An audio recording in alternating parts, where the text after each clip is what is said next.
മഹാലക്ഷ്മി സീരിയലിൻ്റെ ഏറ്റവും പുതിയ പ്രൊമോ റിവ്യൂയിലേക്ക് എല്ലാ കൂട്ടുകാർക്കും സ്വാഗതം.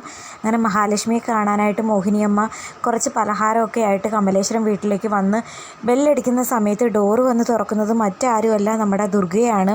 ദുർഗയ്ക്കാണെങ്കിൽ കരുണയും ഉണ്ണി ഇങ്ങനെ ബന്ധം പിരിഞ്ഞ് നിൽക്കുന്ന അവസ്ഥയിലായി നിൽക്കുന്നത് കൊണ്ട് തന്നെ മോഹിനിയമ്മയോട് നല്ല വിരോധമാണ്.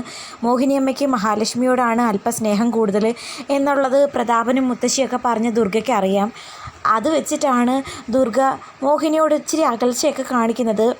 ദുർഗയുടെ പരിഹാസവും കുത്തുവർത്താനമൊക്കെ കേട്ട് മോഹിനിയമ്മ ആകെയാണെങ്കിൽ സങ്കടപ്പെട്ട് നിൽക്കുവാണ്. സാധാരണ മോഹിനിയമ്മയെ കാണാനായിട്ട് കണ്ണനും മഹാലക്ഷ്മിയും കരുണാലയത്തിലേക്ക് പോകുന്നതേ ഉള്ളൂ, ഇങ്ങോട്ടങ്ങനെ വരത്തില്ല. കാരണം കരുണയ്ക്കാണെങ്കിൽ ഇവിടെ വന്ന് മഹാലക്ഷ്മിയോട് കൂടുതൽ സ്നേഹം കാണിക്കുന്നു എന്നുള്ളൊരു പരാതിയൊക്കെ ഉണ്ടായതുകൊണ്ട് മാക്സിമം വരാതിരിക്കുകയേ നോക്കുകയുള്ളായിരുന്നു. ക്ഷേത്രത്തിൽ വെച്ച് കാണാം മീറ്റ് ചെയ്യുന്നെങ്കിലേ ഉള്ളൂ. അപ്പം കണ്ണനാണെങ്കിൽ മോഹിനിയമ്മയെ സമാധാനപ്പെടുത്തുന്നുണ്ട്. ദുർഗ വളരെ മോശമായിട്ടാണ് മോഹിനിയമ്മയോട് പെരുമാറിയെന്ന് മനസ്സിലാക്കിയിട്ട് മോഹിനിയമ്മ സങ്കടപ്പെട്ട് നിൽക്കുന്നത് കണ്ട് മഹാലക്ഷ്മി അങ്ങോട്ടേക്ക് വരുമ്പോൾ കണ്ണൻ പറയുന്നുണ്ട്, അമ്മ വിഷമിക്കേണ്ട, എന്നെ ഇയാളെ എങ്ങനെയെങ്കിലും തീർത്ത് സ്വത്തുക്കൾ മുഴുവനും സ്വന്തമാക്കണമെന്നുള്ള ആഗ്രഹത്തിൽ നടക്കുന്ന അവർക്ക് അതൊന്നും നടക്കാത്തതിൻ്റെ കലിയാണ് അമ്മയോട് തീർക്കുന്നത്. മോള് മറ്റൊരു ചെറുപ്പക്കാരനോടൊപ്പം താമസിക്കുന്നത് പോലും ഈ അമ്മയ്ക്ക് ഇഷ്ടമല്ല. അതിൻ്റെ പേര് അവളുടെ വയറ്റിൽ വളരുന്ന കുഞ്ഞിനെ പോലും ഇല്ലാതാക്കാൻ നോക്കിയവരല്ലേ. എങ്ങനെയെങ്കിലും മേഘനുമായിട്ട് മഞ്ജുവിനെ ഒന്നിപ്പിച്ച് എന്നെ ഇയാളെ എങ്ങനെയെങ്കിലും തീർത്ത് സ്വത്തുക്കൾ മുഴുവനും മഞ്ജുവിനും മേഘനും ഉണ്ണിക്കും കരുണയ്ക്കും കൊടുക്കണമെന്നുള്ള ആഗ്രഹത്തിൽ നടന്നിട്ട് അതൊന്നും നടക്കാത്തതിൻ്റെ ദേഷ്യമാണ് എല്ലാവരോടും ഇങ്ങനെ പ്രകടിപ്പിച്ചുകൊണ്ട് നടക്കുന്നത്. പിന്നെ പോകുന്നത് വരെ ഇങ്ങനെയൊക്കെ അങ്ങ് പോകട്ടെ, തീരെ നിവൃത്തിയില്ലെങ്കിൽ എല്ലാത്തിനെയും അടിച്ചിറക്കി വിട്ട് സമാധാനവും സ്വസ്ഥമായിട്ട് ജീവിക്കണമെന്നാണ് ഞാൻ ആഗ്രഹിക്കുന്നത് എന്ന് പറയുമ്പോൾ അവർക്ക് എന്തെങ്കിലും സാമ്പത്തിക സഹായം ചെയ്യാൻ മോന് താല്പര്യമുണ്ടെങ്കിൽ അത് കൊടുത്ത് അവരെയൊക്കെ ഒഴിവാക്കി വിടുന്നതായിരിക്കും നിങ്ങളുടെ സന്തോഷവും സമാധാനകരമായിട്ടുള്ള ജീവിതത്തിന് നല്ലത്. അല്ലെങ്കിൽ എന്നും മറ്റുള്ളവരുടെ ആക്രമണത്തിൽ ഭയന്ന് ജീവിക്കേണ്ടി വരത്തില്ലേ എന്ന് മോഹിനിയമ്മയും പറയുന്നുണ്ട്.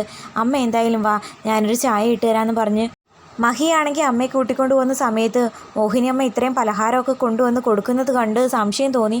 ദുർഗയാണെങ്കിൽ ഉണ്ണിയോട് പറയുന്നുണ്ട്, ഇതെന്താടാ പതിവില്ലാത്ത ഒരു സ്നേഹവും കെയറിങ്ങും ഒക്കെ എല്ലാവർക്കും അവളോട്, അവൾക്കെന്താ വല്ല വിശേഷമുണ്ടോ? അവൻ്റെ പെരുമാറ്റത്തിലും അങ്ങനെയൊക്കെ തന്നെയാണല്ലോ തോന്നിക്കുന്നതെന്ന് പറയുമ്പോൾ വീൽ ചെയറിൽ ഇരിക്കുന്ന അയാൾക്ക് എങ്ങനെ ഒരു കുഞ്ഞുണ്ടാകാനാ? വീൽ ചെയറിൽ നിന്ന് എണീച്ച് നടക്കാൻ തുടങ്ങിക്കാണുമോ? അത് മറച്ചു വെച്ച് നടക്കുകയാണോ എന്ന് എൻ്റെ സംശയം. മേഘൻ പലതവണയായിട്ട് നമ്മളോടൊക്കെ പറഞ്ഞിട്ടില്ലേ കണ്ണൻ നടക്കുന്നത് കണ്ടു എന്ന്. പക്ഷേ കള്ളു കുടിച്ചതിൻ്റെ പേരിനായതുകൊണ്ട് വിശ്വസിക്കാനും പറ്റുന്നില്ല. അമ്മ ചുമ്മാ അങ്ങനെയൊക്കെ പറഞ്ഞ് മനുഷ്യൻ്റെ ഉള്ള സമാധാനം കൂടി ഇല്ലാണ്ടാക്കല്ലേ. ഒന്നാമത് 100 കണക്കിന് പ്രശ്നമുണ്ട്. കരുണയാണെങ്കിൽ വിളിച്ചിട്ട് വീട്ടിലേക്ക് വരുന്നുമില്ല. അവൾ ഏകദേശം വെന്തൊഴിയണമെന്നുള്ള മട്ടിന് നിൽക്കുക. ആ കാര്യങ്ങളൊക്കെ ഓർത്ത് വിഷമിച്ചിരിക്കുന്ന എന്നോട് ഇനി അയാൾ നടക്കാനും കൂടി തുടങ്ങിയെന്ന് പറഞ്ഞു കഴിഞ്ഞാൽ എൻ്റെ ഉള്ള സമാധാനം കൂടി നഷ്ടപ്പെട്ട് ആത്മഹത്യ അല്ലാതെ മറ്റൊരു മാർഗ്ഗവും ഇല്ലെന്ന് പറയുമ്പോൾ ദുർഗയാണെങ്കിൽ ആകെ സങ്കടപ്പെട്ട് നിൽക്കുന്നു. ആ മഹാലക്ഷ്മി എന്ന് പറയുന്ന ഉരുമ്പെട്ടവൾ ഈ വീട്ടിൽ കയറുന്നതിന് മുമ്പിട്ട് എല്ലാ സ്വത്തുക്കളും എൻ്റെ മോളും മേഘനും അമ്മാവനും ഒക്കെ കൈകാര്യം ചെയ്തുകൊണ്ടിരുന്നതാ. ഒടുക്കം ഇങ്ങനെയൊരു അവസ്ഥ ഉണ്ടാകുമെന്ന് സ്വപ്നത്തിൽ പോലും പ്രതീക്ഷിച്ചില്ലല്ലോ മോനെ. എങ്കിൽ ഒരിക്കലും അവളും അവനുമായിട്ടുള്ള വിവാഹം നടക്കാൻ ഞാൻ അനുവദിക്കില്ലായിരുന്നു. ഇനി പറഞ്ഞിട്ടെന്താ കാര്യം?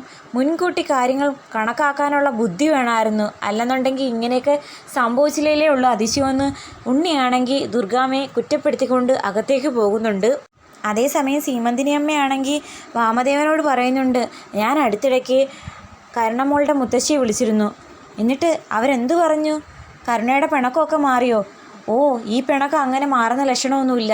ആ കണ്ണനെയോ അല്ലെങ്കിൽ മഹാലക്ഷ്മിയോ തീർക്കാൻ നോക്കിയിട്ട് അതൊന്നും നടക്കില്ലെന്ന് കണ്ട് ഇപ്പോൾ ഒടുക്കം അവനും അവളും കൂടി 3 ട്രിപ്പ് പോയതാ ആ പെണ്ണിനെ ചൊടിപ്പിച്ചത്.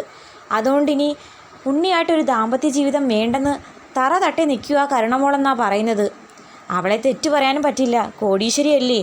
എന്നിട്ട് വേലക്കാരിയെ പോലെ കമലേശ്വരം വീട്ടിൽ വന്ന് ജീവിക്കേണ്ടി വരുന്നതിലുള്ള അനിഷ്ടമാണ്. മാത്രമല്ല വേലക്കാരിയെ പോലെ ജീവിച്ചവൾ മഹാറാണിയെ പോലെ ജീവിക്കുന്നത് കണ്ടിട്ടുള്ള അസൂയയും പറഞ്ഞിട്ട് കാര്യമില്ല. എങ്ങനെയെങ്കിലും അവർ തമ്മിലുള്ള പ്രശ്നം കോംപ്രമൈസ് ആക്കി ഉണ്ണിയെയും കരുണയും ഒന്നിപ്പിച്ച് മുന്നോട്ട് പോകേണ്ടത് നമ്മുടെയും കൂടി ആവശ്യമാണ്. എന്തെങ്കിലും ഒരു സാമ്പത്തിക സഹായം ഒന്നുമില്ലെങ്കിൽ അയാളോടെ ചോദിക്കാൻ പറ്റൂ. കമലേശ്വരം തറവാട്ടുമായിട്ടുള്ള എല്ലാ ബന്ധവും ഉപേക്ഷിച്ച് പോയി കഴിഞ്ഞാൽ അതും കൂടി പറ്റില്ല എന്ന് പറയുമ്പം മേഘം പറയുന്നുണ്ട്, അമ്മ പേടിക്കണ്ട, അങ്ങനെ എന്തായാലും ഉണ്ണിയും കരുണയും രണ്ടായി മാറത്തൊന്നുമില്ല, ഞാൻ അവരെ കാര്യങ്ങൾ പറഞ്ഞ് മനസ്സിലാക്കിക്കൊള്ളാം എന്ന് പറയുമ്പം വാമദേവൻ പറയുന്നു, ഇനിയും പ്രശ്നങ്ങളിലേക്കൊന്നും നീ എടുത്തു ചാടണ്ട, എങ്ങനെയെങ്കിലും മഹാലക്ഷ്മിയുടെയും കണ്ണൻ്റെയൊക്കെ സ്നേഹം പിടിച്ചു പറ്റി അവിടെ എങ്ങനെയെങ്കിലും കയറി പറ്റാൻ നോക്ക്. അതിനീ മേഘൻ രണ്ടാമതൊന്ന് ജനിക്കണം. ഈ മേഘൻ്റെ കൊക്കിൽ ശ്വാസമുള്ളിടത്തോളം കാലം കണ്ണനെയോ മഹാലക്ഷ്മിയോ തീർക്കാതെ ഞാൻ അടങ്ങില്ല അച്ഛാ. കുട്ടിക്കാലം മുതലേ മോഹിച്ച സ്വത്തുക്കളാ, അതൊന്നും ഇന്നലെ കണ്ട് ഒരുത്തി അനുഭവിക്കാൻ ഞാൻ അനുവദിക്കില്ല എന്നൊക്കെ പറഞ്ഞു പോകുമ്പോഴത്തേക്കും സീമന്തിനി പറയുന്നു, കുട്ടിക്കാലം മുതലേ ആ ചെറുക്കൻ്റെ മനസ്സിൽ വേണ്ടാത്ത തീ കോരിയിട്ട് കണ്ടില്ലേ ചെറുക്കനാകെ നശിച്ചു പോയത്. ഇനി എന്ത് ചെയ്യുമെന്നാണ് ഞാൻ ആലോചിക്കുന്നത്. ഒരു പെങ്കൊച്ചുള്ളതിനെ പറഞ്ഞു വിടണമെങ്കിൽ പോലും കണ്ണനോ മഹാലക്ഷ്മിയോ കനിയാതെ പറ്റില്ല.